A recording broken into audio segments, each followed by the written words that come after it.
Hello everyone, welcome to our channel test together. आज जो हम क्वेश्चन करने वाले हैं ये आपका डीएलएड फर्स्ट ईयर से है। बाल्यावस्था तथा बालकों का विकास आपका ये यूनिट 1 है, ठीक है। और इस क्वेश्चन को लेकर बहुत ज़्यादा कमेंटबाजी हुई है मेरे और टेक्निकल चिराग के बीच में, क्योंकि क्वेश्चन मुझे मिल नहीं रहा था। तो आखिरकार हमने फतेह हासिल की इस क्वेश्चन को ढूंढने में। तो देखिए, वैसे तो हरियाणा में तो ये पूछा गया नहीं है अब तक, लेकिन ठीक है, अगर अदर स्टेट में पूछा गया है तो हम ज़रूर इस क्वेश्चन को हम करेंगे। जैसा कि मैंने आपको पहले भी बताया हुआ है कि देखो, यहाँ जो हम एक साथ हैं वो किस लिए है कि आप लोगों को कहीं भी कोई परेशानी आती है तो हम वहाँ पर इसको डिस्कस करेंगे।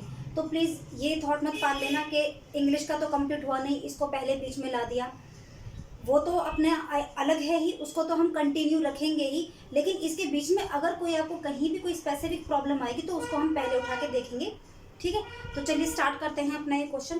देखिए क्वेश्चन क्या है, स्वाभाविक निरीक्षण से क्या अभिप्राय है। पहले आप ये समझ लीजिए कि स्वाभाविक का मतलब क्या है। स्वाभाविक का मतलब होता है एकदम नेचुरल, जो प्रोसेस्ड नहीं होता, जो मैनिपुलेट नहीं होता, जो जैसा है उसको उसी तरीके से ही क्या किया जाए, उसका अवलोकन किया जाए। अवलोकन का मतलब क्या होता है, निरीक्षण करना, यानी कि उसकी जांच परख करना। अब यहाँ पर इस क्वेश्चन को शुरू करने से पहले एक चीज मैं और बता दूं कि देखो, जब आप स्कूल में पढ़ते हैं तो जो आपके टीचर्स होते हैं वहाँ वो सिर्फ और सिर्फ आपको पढ़ाते नहीं हैं, वो आपका समग्र व्यक्तित्व का विकास भी करने वहाँ बैठे होते हैं, ठीक है। वो सिर्फ आपको 2-4 किताबें पढ़ा के स्कूल से टालने वाला काम नहीं करते। ये उनका उद्देश्य होता है, उनका कर्तव्य होता है कि वो आपको एक अच्छा नागरिक बना के समाज में आपको भेजेंगे, ठीक है। तो इस चीज़ को ये चीज़ अच्छे से चले, इसमें क्या होता है कि जो टीचर्स होते हैं वो तरह तरह के आप पर जो स्टूडेंट्स होते हैं उन पर निरीक्षण करते रहते हैं। और कितने निरीक्षण तो ऐसे होते हैं जिनका हमें कुछ पता ही नहीं होता कि वो चल रहे हैं। तो वो जो निरीक्षण जिनका हमें पता नहीं होता, ये उसी में से ही एक निरीक्षण है। आई बात समझ में। और तो जैसा कि मैं आप लोगों को अपना वो बताती हूँ।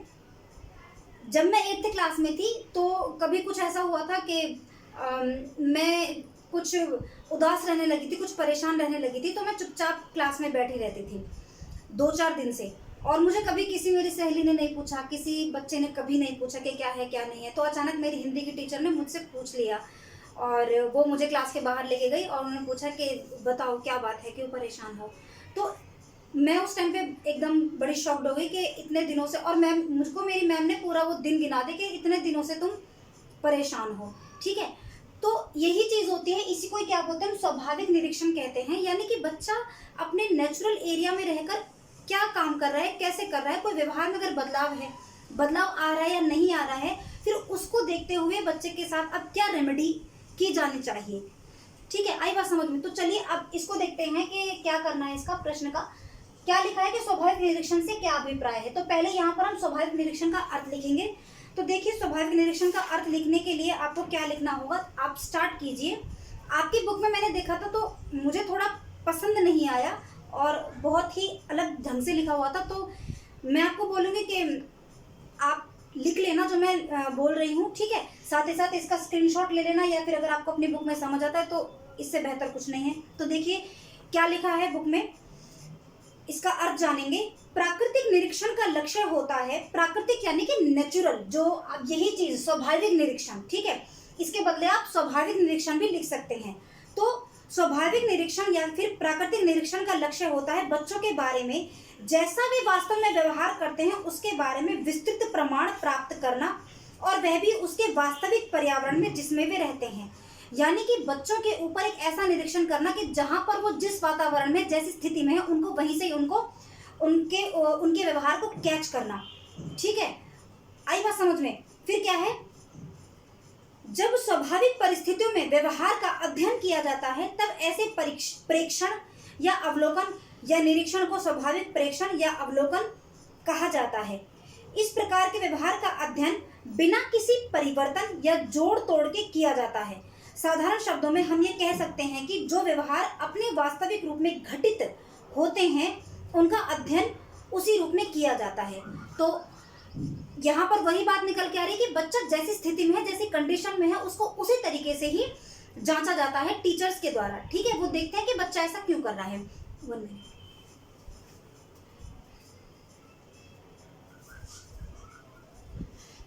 हाँ, तो इसके बाद क्या है, इतना लिखने के बाद फिर आप देखेंगे कि ये जो निरीक्षण होते हैं ये 2 तरीके से किए जाते हैं। एक तो विभिन्न प्रसंगों में प्रेक्षण और एक एकल प्रसंग में प्रेक्षण। विभिन्न में देखो, विभिन्न का मतलब क्या होता है कि तरह तरह। तो अब थोड़ा सा आप यहाँ पर इस चीज को समझना, कभी कभी इसमें क्या होता है कि बच्चों के व्यवहार को जांचने के लिए सम टाइम ऐसा होता है कि उनको थोड़ा सा कंडीशन बनानी होती है। अब कंडीशन बनाने का मतलब क्या है कि मान लीजिए इन दोनों को ही हम समझेंगे, एक ही उदाहरण से इन दोनों को समझेंगे। तो ध्यान से सुनना कि मान लीजिए टीचर को ये देखना है कि कोई किसी एक स्पेसिफिक बच्चे के व्यवहार को ये देखना है कि ये चोरी तो नहीं करने लगा है।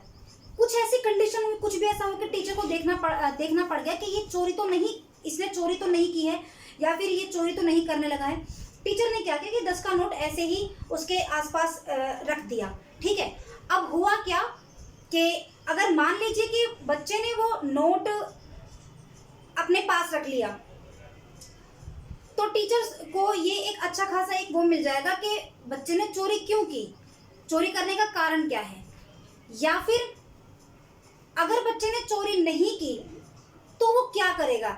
कहने का मतलब ये कि वो टीचर के पास जाएगा, बच्चों से पूछेगा, और जब सारे बच्चे मना कर देंगे तो वो मतलब बच्चों ने मना कर दिया कि भाई हमारा नोट नहीं है, तो वो बच्चा अंत में ये सोचेगा कि किसी का मैं ही रख लेता हूँ, तो अपनी पॉकेट में रख लेगा बाद में, या फिर सबसे पूछने के बाद वो इस नोट को सीधा जाके टीचर को दे देगा। तो ये सारी चीजें एक टीचर ऑब्जर्व करता है कि बच्चे का व्यवहार क्या है। तो यहाँ पर क्या हुआ, विभिन्न प्रसंगों में, यानी कि वो डायमेंशनल तरीके से बच्चे को ऑब्जर्व करता है कि किसी भी स्पेसिफिक कंडीशन में बच्चा क्या करता है। या फिर अगर इसी चीज को हम एक दूसरे उदाहरण से समझे कि मान लीजिए कि टीचर अपने स्टाफ रूम में बाहर कहीं खड़े थे और उन्होंने क्या देखा कि एक बच्चा गिर गया अचानक से, दूसरा स्टूडेंट आता है, तो अब टीचर ये ऑब्जर्व करने लगेंगे कि जो बच्चा गिरा उसके दूसरे बच्चे ने मदद की या नहीं की, उसको फर्स्ट एड देगा या नहीं देगा, या फिर वो उसके साथ कितना हेल्पफुल रहेगा। तो जब अगर बच्चा फिर जैसा भी व्यवहार करता है उस व्यवहार को लेकर के टीचर पता लगाने का प्रयास करता है, या फिर उसका रेमेडियल करता है, या फिर उसे बातचीत करता है कि भाई ऐसी क्या हुआ, ऐसा क्यों हुआ है। अगर कोई अलग से कोई नेगेटिव व्यवहार देखने को मिलता है, तो यहाँ पर क्या होता है कि एक व्यवहार को ना देखते हुए उसको विभिन्न आयामों में बच्चे के व्यवहार को देखा जाता है कि क्या बदलाव है, क्या नहीं है, या फिर उसने क्या किया। और इसमें स्पेसिफिक किसी एक चीज को ही बस ये देख के छोड़ दिया जाएगा कि बच्चे ने चोरी की या नहीं की, इसके अलावा उसने क्या क्या किया क्या नहीं किया इस पे ध्यान नहीं दिया जाता। तो अब इसको समझना, विभिन्न प्रसंगों में प्रेक्षण, यानी कि स्वाभाविक अवलोकन का सबसे महत्वपूर्ण उद्देश्य बालक के पर्यावरण का वर्णन करना होता है। यानी कि बालक अपने पर्यावरण में उसके साथ जो घटना घटी या फिर उसको जो एक स्पेसिफिक कंडीशन दी उसने उसमें क्या किया, इसमें बालक को विभिन्न भूमिकाओं में अवलोकित किया जाता है कि उसने उस सिचुएशन पर कैसी कैसी भूमिका निभाई और कैसे निभाई। I hope you understand. अगला क्या है, एकल यानी कि एक ही परीक्षण किया जाता है, एक ही परीक्षण किया जाता है, एक ही चीज पर फोकस किया जाता है। तो एकल प्रसंग परीक्षण में व्यक्तिगत रूप से बालक का परीक्षण किया जाता है, जिसमें कि अंतःक्रिया का अवलोकन करते हैं। अब अंतःक्रिया, जैसे कि अभी हमने क्या बोला मैंने कि भाई 2 बच्चे थे, एक बच्चा गिर गया और दूसरा उठा, दूसरे ने उसकी मदद किया नहीं की, तो यहीं पर ही उन दोनों बच्चों में क्या इंटरेक्शन हुआ, क्या अंतःक्रिया हुई, उसने क्या उसका रिएक्ट किया, उसको उठाया या नहीं उठाया, या फिर उठाया तो उसकी किस हद तक उसकी हेल्प की।